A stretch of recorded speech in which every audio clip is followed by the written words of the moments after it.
In this video, we're taking a closer look at how we can add custom fonts.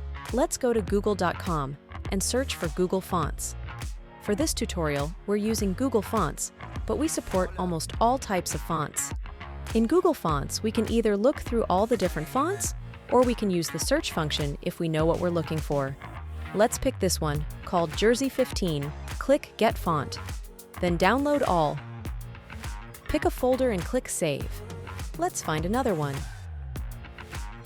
The downloaded fonts are saved as zip files, so let's open our download folder and then double-click each file to unpack the zip file. Let's go back to the browser. Let's go to the library.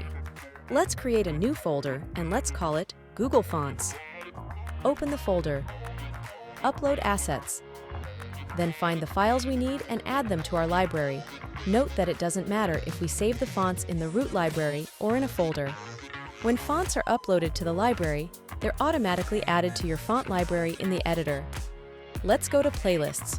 Let's create a new playlist and let's call this Custom Fonts. The fonts we've uploaded are automatically added to our font library anywhere we're using text, including any of our plugins. Note that if a font is removed from our library, it will also be removed from the font library.